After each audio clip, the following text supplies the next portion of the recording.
Hello, my name is Justin Talamantes.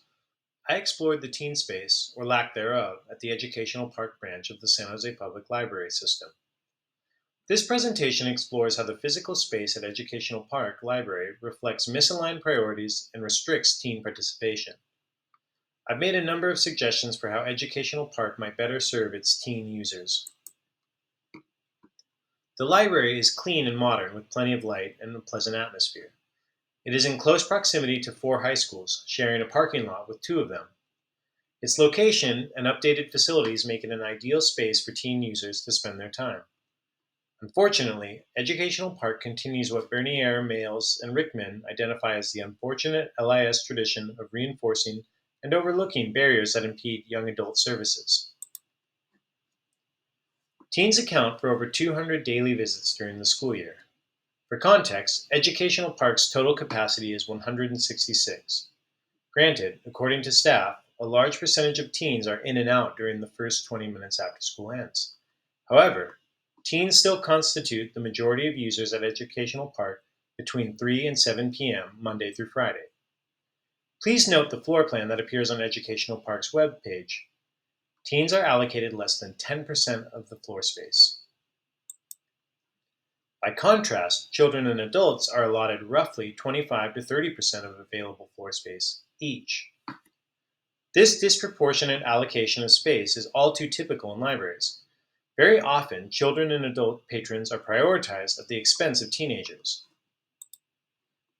In reality, the situation is even more unjust. Today, the only nominally dedicated space is a small conference room labeled Teen Study, a tiny room with one table, two whiteboards, and 8 chairs. If you're having trouble locating it on the map, I don't blame you. It's the tiny green square in the upper right. You may have noticed the small sign on the door of the teen study. It reads, "Available to adults only until 3 p.m. Monday through Friday." Signs like these can be found all over Educational Park. Ideally, most teens would be in high school until 3 p.m. Monday through Friday, but I'd argue this signage is an example of symbolic exclusion which creates an unwelcoming environment for teen users. Furthermore, why are they still up in the summertime?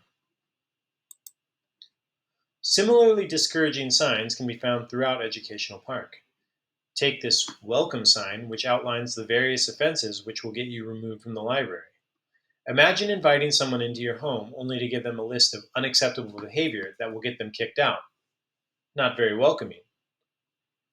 Also, this sign is a clear example of age based discrimination that lumps normal adolescent behavior in with more serious offenses such as vandalism or vaping indoors.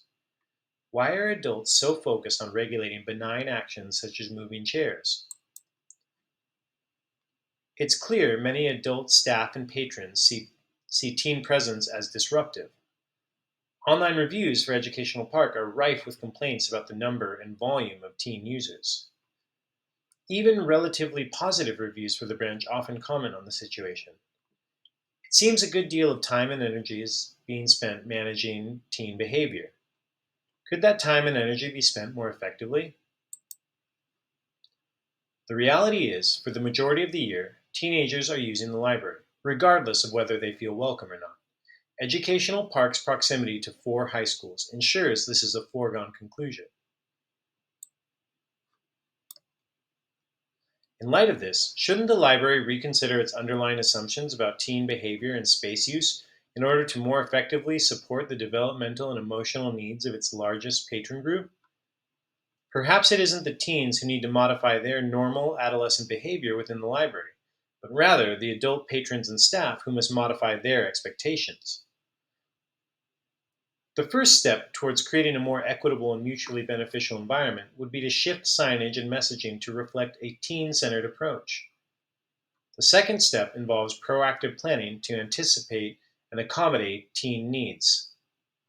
For example, unlocking unused space in order to relieve overcrowding in other parts of the library would be beneficial for everyone. Opening the community room and activating it with tables, chairs, crafts, board games, cards, and video game systems would offer teens a designated area to socialize, decompress, and engage constructively. Teens who prioritize privacy, quiet areas, or strictly academic pursuits would have more space as well. In order to feel truly welcome at Educational Park, teens need a sense of ownership or stake in their environment. Take note of the large wall in back with the aged Cisco display made by adult staff.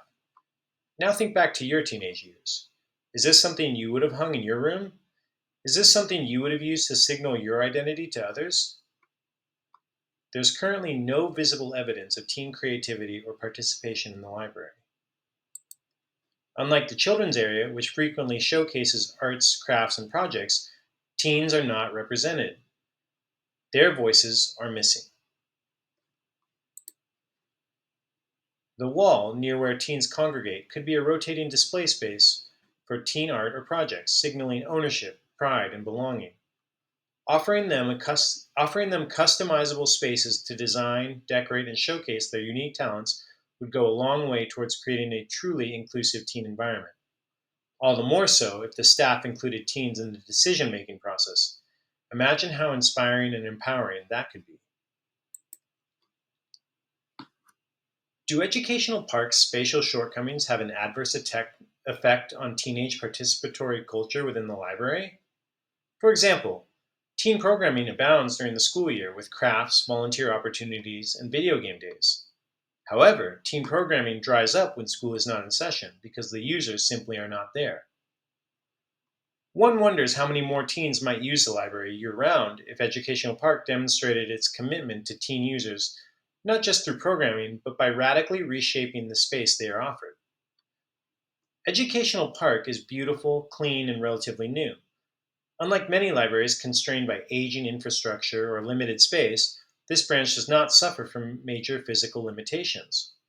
With only modest reorganizations and intentional design choices, the current space could be transformed into a dynamic, teen centered environment.